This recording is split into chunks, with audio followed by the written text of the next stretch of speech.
നമസ്കാരം, ജന്മഭൂമിയിലേക്ക് സ്വാഗതം. ശമ്പളവും പെൻഷനും നൽകാൻ പണമില്ലാതെ ഗുരുതര സാമ്പത്തിക പ്രതിസന്ധിയിൽ കിടക്കുമ്പോഴും കേരളം ശതകോടികൾ ചിലവ് വരുന്ന സിൽവർ ലൈൻ പദ്ധതിയുമായി വീണ്ടും കേന്ദ്രത്തെ സമീപിച്ചിരിക്കുന്നു. ബഡ്ജറ്റിന് മുൻപ് കേന്ദ്രമന്ത്രി വിളിച്ച സംസ്ഥാന ധനമന്ത്രിയുടെ ചർച്ചയിലെ കേരളത്തിന്റെ പ്രധാന ആവശ്യം സിൽവർ ലൈൻ അനുമതി വേണമെന്നതായിരുന്നു. സംസ്ഥാനത്തിന്റെ സെമി ഹൈസ്പീഡ് റെയിൽവേ പദ്ധതിക്ക് പെട്ടെന്ന് എല്ലാ അനുമതികളും ലഭിക്കണമെന്നും കേന്ദ്ര ബജറ്റിൽ കേരളത്തിന് 24,000 കോടിയുടെ പ്രത്യേക സാമ്പത്തിക പാക്കേജ് അനുവദിക്കണമെന്നും ധനമന്ത്രി യോഗത്തിൽ അഭ്യർത്ഥിച്ചു. സാമ്പത്തിക പ്രതിസന്ധി മറികടക്കാൻ 2 വർഷത്തേക്ക് പ്രത്യേക സാമ്പത്തിക സഹായമാണ് കേരളം നേടിയത്. പബ്ലിക് അക്കൗണ്ടിലെ തുകയും സർക്കാർ സ്ഥാപനങ്ങൾ എടുക്കുന്ന വായ്പയും സംസ്ഥാനത്തിന്റെ കടമെടുപ്പ് പരിധിയിൽപ്പെടുത്തി വായ്പ വെട്ടിക്കുറയ്ക്കുന്നു. ഇതുമൂലം ഈ വർഷവും അടുത്ത വർഷവും 5,710 കോടി വീതമാണ് വായ്പയിൽ കുറയ്ക്കുന്നത്. കിഫ്ബിയുടെയും പെൻഷൻ കമ്പനിയുടെയും മുൻകാല കടങ്ങളെ ഈ വർഷത്തെയും അടുത്ത വർഷത്തെയും വായ്പയിൽ നിന്ന് കുറയ്ക്കുക എന്ന നിലപാടാണ് കേന്ദ്രം സ്വീകരിച്ചിട്ടുള്ളത്.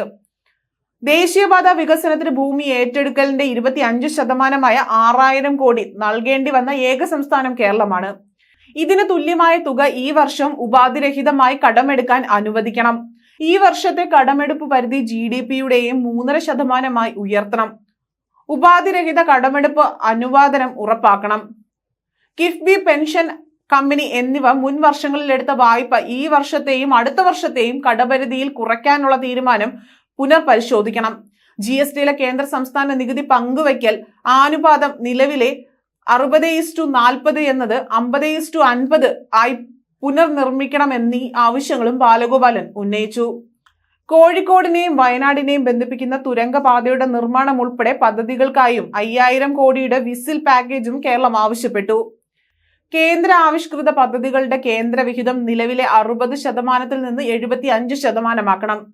ഭക്ഷ്യസുരക്ഷാ പദ്ധതിക്ക് കീഴിലെ ഭക്ഷ്യധാന്യങ്ങളുടെയും സംസ്ഥാനാന്തര ചരക്കുകളിലും കൈകാര്യ ചെലവും റേഷൻ വ്യാപാരികളുടെ കമ്മീഷനും വർദ്ധിപ്പിക്കണം. ആശ, അംഗൻവാടി ഉൾപ്പെടെ വിവിധ സ്കീം തൊഴിലാളികളുടെയും പ്രവർത്തകരുടെയും ഓണേറ്റേറിയം ഉയർത്തണം.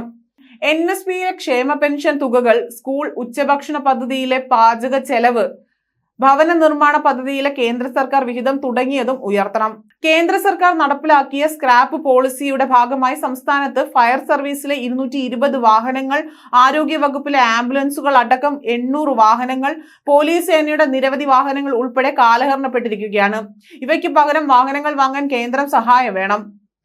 AIIMS, Kannur international Ayurveda research institute തുടങ്ങിയവ ബഡ്ജറ്റിൽ പ്രഖ്യാപിക്കണം. റബ്ബറിന്റെ താങ്ങുവില 250 രൂപയാകണം. തലശ്ശേരി, മൈസൂരു, നിലമ്പൂർ, നാച്ചൻകോട് റെയിൽവേ പാതകളുടെ സർവേയും വിശദ പദ്ധതി രേഖ തയ്യാറാക്കലും ആരംഭിക്കണമെന്നും ധനമന്ത്രി പറഞ്ഞു.